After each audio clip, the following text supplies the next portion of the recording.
Hello students, आज हम mirror formula का यूज करते हुए एक न्यूमेरिकल प्रॉब्लम सॉल्व करके देखेंगे। प्रॉब्लम है अ 4.5 centimetre needle is placed 12 centimetre away from a convex mirror of focal length 15 centimetre. Find the position of image formed and the magnification. हमें दिया गया है नीडल की हाइट यानी ऑब्जेक्ट की हाइट, ऑब्जेक्ट का डिस्टेंस, फोकल लेंथ, पूछा गया है पोजीशन ऑफ इमेज यानी V एंड मैग्निफिकेशन यानी M। इसी क्वेश्चन का हिंदी वर्जन भी देख लेते हैं। एक 4.5 सेंटीमीटर की वस्तु को 15 सेंटीमीटर फोकल दूरी वाले उत्तल दर्पण से 12 सेंटीमीटर दूर रखा जाए तो प्रतिबिंब की स्थिति तथा आवर्धन ज्ञात कीजिए। तो इसमें भी हम गौर करने वाली चीजों पे गौर करते हैं। उत्तल दर्पण है, फोकल दूरी 15 सेंटीमीटर है, वस्तु की ऊंचाई 4.5 सेंटीमीटर है और वस्तु को 12 सेंटीमीटर दूर रखा गया है। ये चीजें हमें दी गई है और हमसे प्रतिबिंब की स्थिति तथा आवर्धन के बारे में ज्ञात करने को कहा जा रहा है।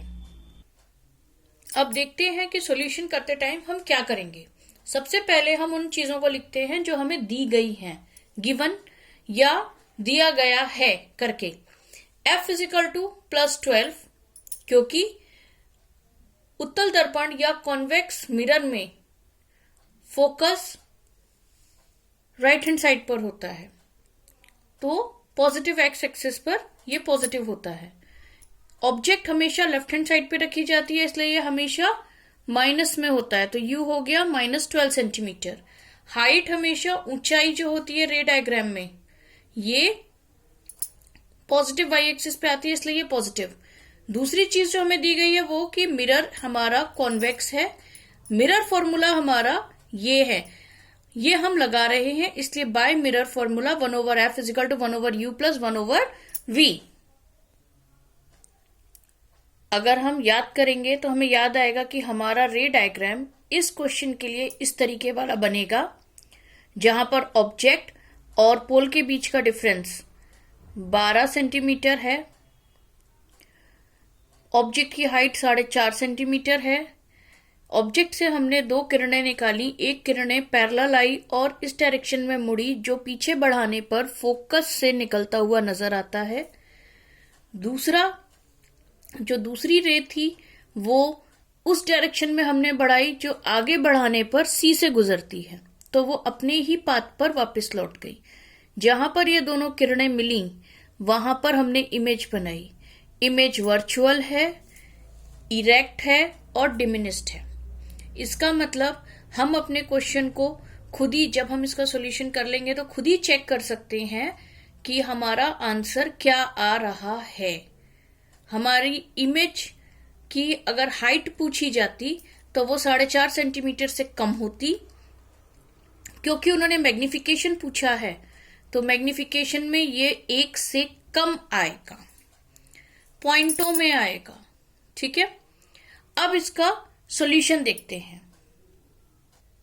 यहां देखिए, हमने mirror formula 1/f = 1/u + 1/v apply कर दिया, उनकी वैल्यूज लगा दी। u हमारा -12 था, f हमारा +15 था, हमने वैल्यूज लगाई।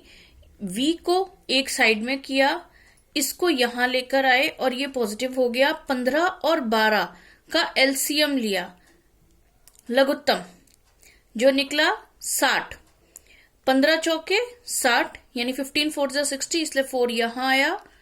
12 5 = 60, तो 5 यहां आया। 9/60 यानी 1/v = 9/60। जब हम 1/v को रेसिप्रोकल करेंगे तो वो v/1 हो जाएगा, तो ये हो जाएगा 60/9। अब इसका डिवीजन करेंगे। डिवीजन के बाद हमारे पास वैल्यू आएगी 6.7 सेंटीमीटर, और क्योंकि इसके आगे कोई साइन नहीं है तो ये पॉजिटिव होगा और हमें ये पॉजिटिव में शो करना है। इसका मतलब ये हुआ कि V 6.7 सेंटीमीटर पर है। इमेज जो बनी वो हमारे रे डायग्राम में पोल से 6.7 सेंटीमीटर राइट हैंड साइड की तरफ थी। पोल और फोकस के लगभग बीचों बीच। V आ गया हमारा। अब हमें इसका मैग्निफिकेशन निकालना है, क्योंकि यही इसकी प्रतिबिंब की स्थिति या पोजीशन ऑफ इमेज है। अब हमें मैग्निफिकेशन या आवर्धन निकालना है। उसे कैसे निकालेंगे वो देखिए। यहां देखिए, मैग्निफिकेशन का फॉर्मूला हमने लगाया -V/U। V को हमने कैलकुलेट करने के बाद 6.7 निकाला था, बट हम उतनी कैलकुलेशन से बचने के लिए जहां पर हमने 60/9 की वैल्यू रखी थी, हम वो वैल्यू यहां पुट करेंगे। तो -60/9। U हमारा ऑलरेडी -12 था जो हमने गिवन में लिखा हुआ है, तो हमने इसे -12 किया। ये माइनस और माइनस एक दूसरे के साथ कैंसिल हो जाएंगे, 60 ऊपर रह जाएगा और डिनोमिनेटर में 9 × 12 आ जाएगा। 12 को हम अगर 5 से मल्टीप्लाई करते हैं तो 60 आता है, इसलिए हमने इसे काट दिया 5 से। लास्ट में हमारे पास 5/9 बचा। 5/9 को सॉल्व करने पर हमारे पास आया 0.555।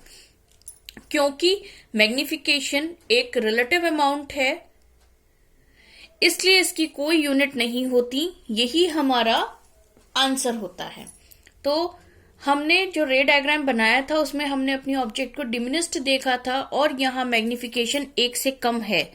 इसका मतलब हमारा आंसर बिल्कुल ठीक है। दूसरा जो V है वो हमारा 15 से कम है, क्योंकि रे डायग्राम में हमने देखा था कि जो ऑब्जेक्ट है वो पोल और फोकस के बीच में है, तो हमारी वैल्यू भी पोल और फोकस के बीच में है। यही तरीका है कि हमने जो किया उसे खुद ही चेक कर सकते हैं। आई होप अब आप मिरर फॉर्मूला का यूज करके क्वेश्चंस को कर सकेंगे।